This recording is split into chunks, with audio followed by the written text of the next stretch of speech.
मुस्लिम परिवार में मैं नौकरी करती हूँ। होम मेड का खाना बनाने का काम करती हूँ। एक काम करो, कहीं भी खिड़की वगैरह से, दरवाजे वगैरह से कूद के आप निकलो बाहर। आप कैसे भी वहाँ से दौड़ के भागो। गुहार लगाई थी, लेकिन विधायक जी ने मेरी वीडियो देखा और मुझे वहाँ से पूरी कोशिश की निकालने की। एक तो मुस्लिम कंट्री, ऊपर से मोदी जी का नाम लूँगी, तो मैं सोचती थी मेरे ऊपर ही ना हाइपर हो जाए, तो फिर मैं कंट्रोल कर लेती खुद। मेरी जैसे गलतियाँ ना करें। मैं तो गलती कर चुकी हूँ, दोबारा कान पकड़ी, मैं ऐसा गलती कभी नहीं करूँगी। तो फिर तुमको दूसरी जगह बेचेंगे, फिर वहाँ तेरे को जो देखना है देख लेना। लालच में भी आ गई कि मतलब ज़्यादा पैसा मिल रहा है, रहना खाना फ्री भी है। मोदी जी ने ये किया, मोदी जी ने वो किया, जब मैं बताऊंगी ना तो वो चिढ़ने लगते हैं। देखने को कहती न्यूज़ 20 सबसे तेज खबर। ओमान से एक वीडियो वायरल होता है और एक महिला गुहार लगाती है, बचा लो बचा लो बचा लो। अब वो महिला विधायक रिकेश सेन की मदद से भारत पहुंची है और वो महिला भिलाई पहुंची, जहां मीडिया से चर्चा करती है। उन्होंने कई खुलासे किए ओमान को लेकर। आइए बात करते हैं। मैं इंडिया आई हूँ, काफ़ी खुशी लग रहा है, फैमिली के बीच में आ गई हूँ मैं। विधायक सर जी मुझे यहाँ तक ला के खड़ा किए, खुद लेने गए एयरपोर्ट। काफ़ी सपोर्ट किए विधायक सर जी। कैसे पहुंचे थे वहां पर ओमान? वहाँ पहुँची थी काम के लिए, कुकिंग का काम मुझे आता है करके, इंडिया का मैं खाना बना लेती हूँ करके मुझे बोला गया, तो मैं वहाँ गई थी। वहाँ जाने के बाद पता चला कि मतलब काफ़ी बड़ी फैमिली, उनका भी मतलब खाना बनाना है और घर का काम करना है। आपका एक वीडियो जारी हुआ था, जी आपने वायरल किया था वीडियो, जी। उसमें क्या गुहार लगाई थी आपने? मैंने यही गुहार लगाई थी सरकार से कि मुझे यहाँ से बचा लो, क्योंकि मैं पूरी तरह से फंस चुकी थी। अगर मैं ज़्यादा दिन और टॉर्चर सहती तो मेरे को लो बीपी होता, माइग्रेन प्रॉब्लम है, तो मैं शायद बच नहीं पाऊंगी। इसलिए मैंने सरकार से गुहार लगाई थी, लेकिन विधायक जी ने मेरी वीडियो देखा और मुझे वहाँ से पूरी कोशिश की निकालने का। एमबीसी कैसे पहुंचे आप? एम्बेसी में विधायक जी के जरिए से पहुंची। उनसे कांटेक्ट हुआ और वहाँ के टैक्सी वाले ने हेल्प करना मना कर दिए, तो फिर विधायक सर जी से बात हुआ, फिर उन्होंने मेरी हेल्प की। आप अभी ये बोले कि टॉर्चर किया जाता था, कैसा? जी, टॉर्चर, कैसे गाली करते थे? गाली गलौज भी किए, मारे भी।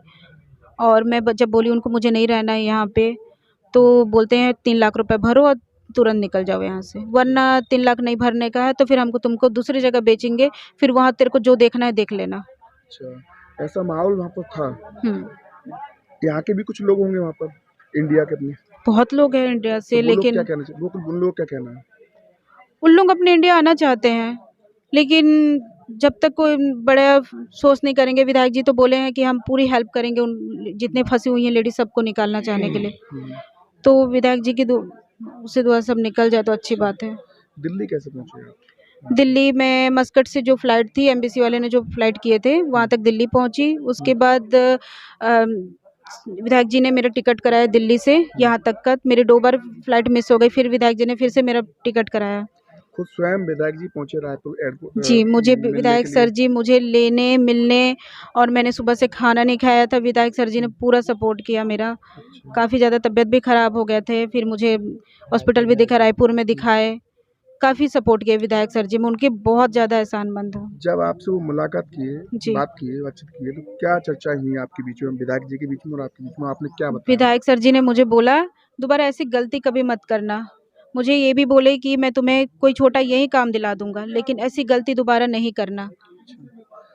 अच्छा, जो इंडिया से लड़कियां जाती हैं, लड़के जाते हैं बाहर काम करने के लिए, उनके लिए आप क्या बोलना चाहते हैं? मैं यही बोलना चाहूँगी उन सभी भाई बहनों, माँ को, कि दोबारा ऐसी मेरी जैसे गलतियाँ ना करें। मैं तो गलती कर चुकी हूँ, दोबारा कान पकड़ी, मैं ऐसा गलती कभी नहीं करूँगी। वो ना जाएँ वहाँ। हम खुशी से यहाँ जा कर के सोचते हैं कि हम खुश हैं, वहाँ जाके अपना घर वो कर लेंगे, सेट कर लेंगे, लेकिन वहाँ जाने के बाद जो तकलीफ़ झेलते हैं ना, वो वही जा कर के बता सकता है। अच्छा, आप खाना कितने लोगों को बनाती हैं उस घर में आप लगभग? लगभग उसी हिसाब से जोड़ लीजिए, 9 बेटे, बच्चे सभी हैं। 20-25 लोग। हाँ, कैसे 20-25 कर लोग। लेते थे आप सब? हिम्मत, मजबूरी, वहाँ से निकलने का, घर का मजबूरी। मैं किराए के घर में रहती हूँ, खुद का भी घर नहीं है वहाँ मेरा। पर किराए पे घर था वहाँ पे? यहाँ यहाँ अच्छा अच्छा, यहाँ किराए घर है, मुझे सब कुछ देखना है। हस्बैंड भी करते हैं, घर नहीं बैठे हुए हैं। घर नहीं बैठे हुए हैं, दोनों मिलके, हम दोनों मतलब क्या है, दोनों मिलके सोचे कुछ काम करेंगे तो अच्छा रहेगा, घर भी चलेगा, बच्चे भी हैं। ये सोच के मैं मतलब आगे बढ़ी। आपके पतिदेव हैं, हम्म। वो भी काम करते हैं, आपने भी सोचा कि काम मैंने करेंगे, शुरू से काम मगर करती, इतना दूर जाने का सफर आपने कैसे तय कर लिया? इसलिए तय करी क्योंकि थोड़ा ज़्यादा पैसा मिल रहा था, इसलिए मैं थोड़ा थोड़ा लालच में? लालच में भी आ गई कि मतलब ज़्यादा पैसा मिल रहा है, रहना खाना फ्री भी है, काम बनेगा थोड़ा। हाँ हाँ, बहुत तो ज़्यादा था। पतिदेव ने मना नहीं किया आपसे जाते समय? मना किए, बहुत मना किए, इन्होंने मना किए, मम्मी ने, पापा ने, पूरी फैमिली ने, सभी ने मना किया मुझे, मत जाओ करके। लेकिन वो कहते हैं ना कि कुछ आने वाला रहता है तो कुछ नहीं कर सकते। जो मुसीबत मेरे पर आने वाला था वो तो आ ही गया, विधायक सर जी की दुआ से निकली।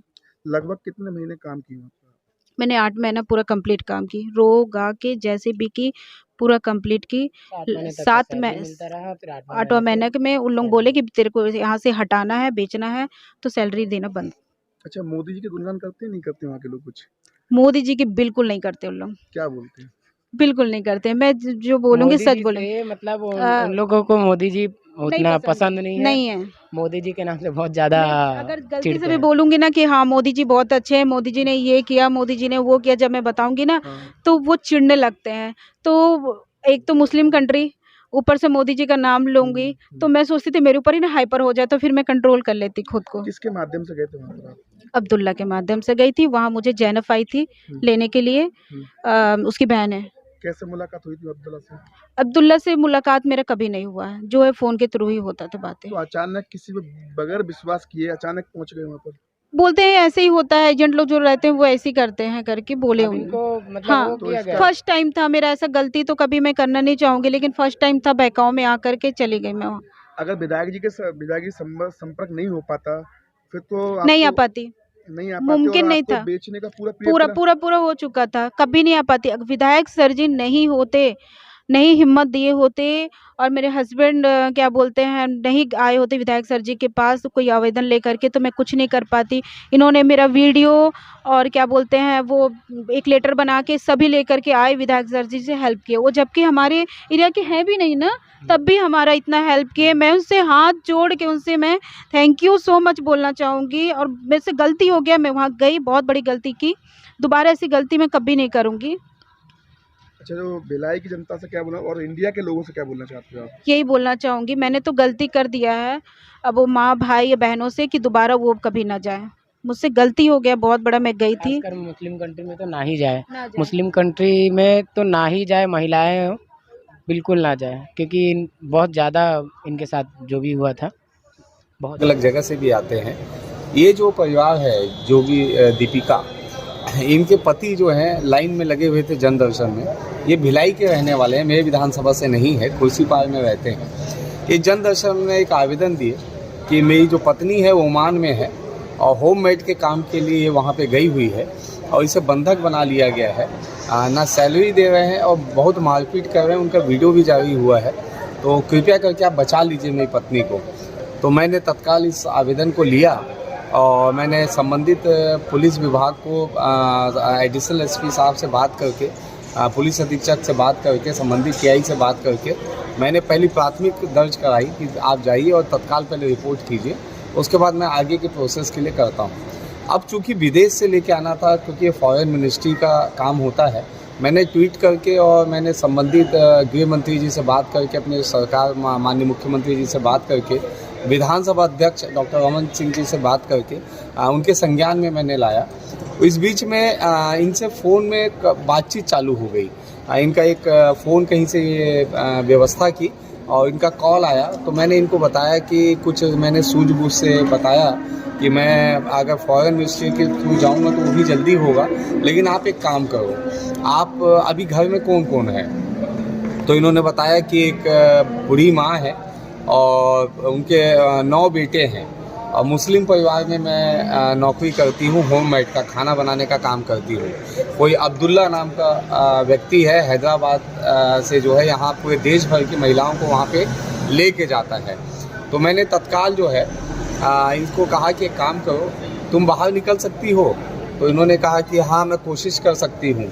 मतलब एक काम करो, कहीं भी खिड़की वगैरह से, दरवाजे वगैरह से कूद के आप निकलो बाहर, आप कैसे भी वहाँ से दौड़ के भागो। तो मैंने इनको कहा और ये जो है वैसा ही की, थोड़ी हिम्मत दिखाई, क्योंकि इसके पास कोई रास्ता और विकल्प था नहीं।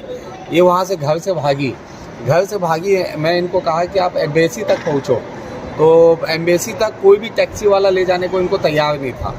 तो मैंने फिर वहाँ पे मेरे जो संपर्क सूत्र हैं जो ओमान में रहने वाले जो हैं, कुछ व्यवस्था मैंने की कि कौन कौन परिचित के लोग निकल सकते हैं। तो कुछ परिचित के निकले तो मैंने उनको कहा कि कोई टैक्सी वाला लेके उसको एम्बेसी तक जा नहीं रहा है, आप एक काम करो उस लड़की को एम्बेसी तक छोड़ दो। तो कहा कि बहुत बड़ा रिस्क है, ओमान में ये सब काम नहीं होता है, हमको यहाँ की प्रशासन गिरफ्तार कर लेगी।